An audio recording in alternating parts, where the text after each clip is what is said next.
এই cabinet observe করে যে এই ইলেকশনের মাধ্যমে পুলিশ তার আত্মমর্যাদা ফিরে পেয়েছে। আজকের ক্যাবিনেটের প্রথম এজেন্ডা ছিল হচ্ছে ইলেকশন বিষয়ে একটা সাকসেসফুল এবং একটা ঐতিহাসিক ইলেকশন, ফেস্টিভ ইলেকশন করার জন্য ধন্যবাদ প্রস্তাব গ্রহণ। তো চিফ অ্যাডভাইজার সবাইকে ধন্যবাদ দিয়েছেন, পুরো ক্যাবিনেট মেম্বাররা তাদের মতো করে ধন্যবাদ দিয়েছেন, বিশেষ করে হোম অ্যাডভাইজারকে ধন্যবাদ দিয়েছেন। হোম মিনিস্ট্রি তারা চিফ অ্যাডভাইজার যে শব্দটা বলেছেন যে এটা একটা মহা সাফল্য, এটা বাংলাদেশের মানে এর চেয়ে সুন্দর ইলেকশন আমি মানে এর চেয়ে ভালো ইলেকশন বাংলাদেশে হয়েছে কি না এটা সন্দেহ। এছাড়া হোম মিনিস্ট্রি যতগুলো প্রতিষ্ঠান আছে, ল এনফোর্সিং এজেন্সি আছে, পুলিশ, বিজিবি, কোস্টগার্ড, আনসার, সবাইকে ধন্যবাদ দেওয়া হয়েছে। এবং মিলিটারিকে আপনারা জানেন মিলিটারিরও খুব প্রশংসনীয়, মানে সশস্ত্র বাহিনী প্রশংসনীয়ভাবে তাদের দায়িত্ব পালন করেছে। আর ক্যাবিনেটে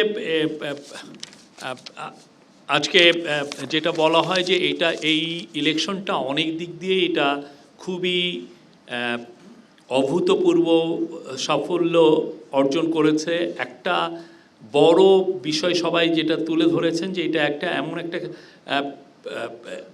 ইলেকশন হয়েছে যেখানে ফর দি ফার্স্ট টাইম আমরা একটা ভালো একটা অপোজিশনকে দেখতে পাবো, যেই অপোজিশনে থাকছে আপনারা জানেন যারা গুম খুনের যারা শিকার হয়েছেন তারা থাকছেন, যারা জুলাই রেভলিউশনের সাথে সম্মুখ সারিতে ছিলেন তারা থাকছেন, এবং পুরো বাংলাদেশের সোসাইটিকে একটা ব্রড বেস একটা রিপ্রেজেন্টেশন হয়েছে। আর এই প্রথমবারের মতো আজকের ক্যাবিনেট মিটিংয়ে বলা হয় যে আপনারা জানেন যে আনফর্চুনেটলি আমাদের আগের ইলেকশনগুলোতে মাইনরিটিদের উপর মানে পোস্ট ইলেকশন আমরা ভায়োলেন্সে তারা শিকার হতে দেখেছি। তো এখন পর্যন্ত আমরা এরকম কোনো এই প্রথমবারের মতো কোনো ইলেকশনের পরে আমাদের যারা রিলিজিয়াস মাইনরিটি ভাই বোনরা আছেন তাদেরকে আমরা কোনো শুনি নাই যে তাদের কোনো বাড়ি ঘরে কোনো হামলা হয়েছে বা হয়েছে, এবং তারা অনেকেই তারা আপনারা দেখেছেন ভোট কেন্দ্রে তারা আনন্দ চিত্তে ফেস্টিভ মুডে তারা ভোট প্রদান করেছেন।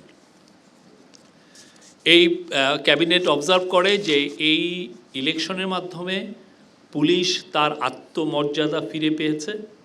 আপনারা জানেন পুলিশ জুলাই অগাস্টের 2024-এর তাদের রোলের কথা আমি আবার নতুন করে বলতে চাচ্ছি না, বাট পুলিশের অনেকে বলে যে পুলিশের কনফিডেন্স লো, পুলিশকে দিয়ে কি আদৌ আমরা একটা ভালো ইলেকশন দেখতে পাবো কি না এই ধরনের আলাপটা ছিল, কিন্তু আপনারা দেখেছেন যে তারা যথেষ্ট ভালো রোল প্লে করেছে। এই ইলেকশনের মাধ্যমে প্রথমবারের মতো একটা টেকনোলজির খুব বড় একটা ইউজ হয়েছে।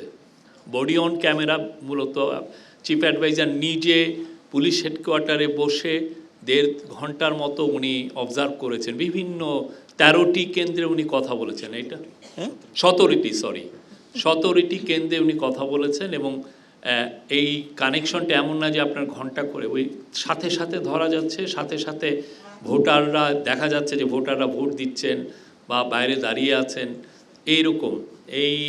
এটা একটা অভূতপূর্ব টেকনোলজি, এবং ক্যাবিনেট আশা করে যে এটার আরও যখন বিস্তৃত ডেপ্লয়মেন্ট হবে সামনের ইলেকশনগুলো এটা আরও ভালো রেজাল্ট দিবে।